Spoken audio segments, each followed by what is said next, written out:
Hi friends, எல்லாருக்கும் வணக்கம். இன்றைக்கி வந்து செகண்ட் சாட்டர்டே அப்படின்றதுனால பசங்களுக்கும் லீவு. அதனால நாங்கள் வந்துட்டு லேட்டாக தான் எழுந்திரிச்சோம்.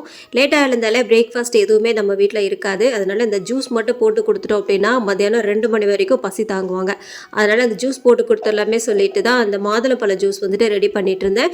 ரொம்ப நாளைக்கு அப்புறம் இந்த மாதுளப்பழத்தை உரிச்சிட்டு இருந்தேன். ஏன்னா அந்த மாதுளப்பழம்லாம் உரிச்சு ரொம்ப நாள் ஆயிடுச்சு. ஹஸ்பண்ட் தான் வந்துட்டு இந்த மாதுளப்பழம் பப்பாளிலாம் வாங்கிட்டு வந்தால் அழகாக கட் பண்ணி ஃப்ரிட்ஜில் வச்சுருவாங்க. நாங்கள் எடுத்து சாப்பிடுவோம்.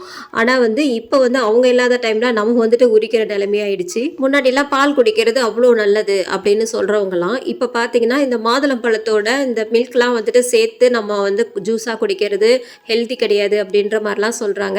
எப்போவாவது ஒரு டைம் தான் வந்து மாதுளம்பழம் ஜூஸ் வந்துட்டு குடிக்கிறோம். அதனால நமக்கு பிடிச்சதை சாப்பிட்றதுனால ஒன்றும் தப்பு கிடையாது. இந்த ஸ்கூல் லஞ்ச் பாக்ஸுக்கு பாஸ்தா எடுத்துட்டு போகக்கூடாது, நூடுல்ஸ் எடுத்துட்டு போகக்கூடாது, இந்த மாதிரி ஐட்டம்லாம் எடுத்துட்டு போகக்கூடாது, மிஸ் வந்துட்டு திட்டுவாங்க அப்படின்ற மாதிரி பசங்க சொல்லியிருக்காங்க. அதனால நானும் கொடுத்து விட்டுறதே கிடையாது.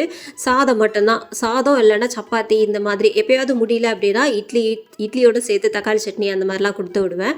ஆனால் இப்போல்லாம் பார்த்தீங்கன்னா அந்த டிஃபன் ஐட்டம்லாம் எதுவும் கொடுத்து விடுறதில்ல. ஒன்றும் வெரைட்டி ரைஸ் அப்படி இல்லை அப்படின்னா குழம்பு சாதம் ஏதாவது வந்து கொடுத்து விட்டுருவேன். ஆனால் இன்றைக்கி பார்த்தீங்கன்னா ஸ்கூலுக்கு போகாதனால என்ன பண்ணிட்டேன், இந்த மக்ரூனி பிரியாணி பண்ணலாம் அப்படின்ட்டு நானும் முடிவு பண்ணிட்டேன்.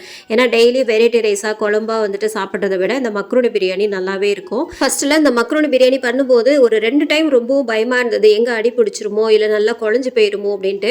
ஆனால் இதில் பார்த்தீங்கன்னா தண்ணி தான் நிறைய வைக்கணும். தண்ணி வந்து நம்ம மக்ரோனி மூழ்கிற அளவுக்கு வச்சுட்டு நம்ம க்ளோஸ் பண்ணிட்டு வைக்கணும். அப்போ தான் வந்து நமக்கு நல்லா வெந்து வரும். பார்க்குறதுக்கு குழஞ்ச மாதிரி தான் இருக்கும், தண்ணியாக தான் நமக்கு மேலே நிற்கும். ஆனால் பார்த்தீங்கன்னா கொஞ்சம் ஆறுனதுக்கப்புறம் பார்த்தீங்கன்னா கொஞ்சம் ட்ரை ஆகிடும். மக்ரோனி பார்த்தீங்கன்னா நமக்கு ட்ரையாக சாப்பிட்டோன்னா சுத்தமாக நல்லாவே இருக்காது. கொஞ்சம் குலைவாக இருந்தால் தான் அது சாப்பிடும்போது நல்லாயிருக்கும். டெய்லியுமே என்ன லஞ்ச் பண்ணுறதுன்ட்டு மண்டே போட்டு குழப்பிட்டு இருப்பேன். ஆனால் இன்றைக்கி கொஞ்சம் ஈஸியாகவே முடிஞ்சிருச்சு. நாளைக்கு ஒரு வீடியோவில் பார்க்கலாம். பாய்.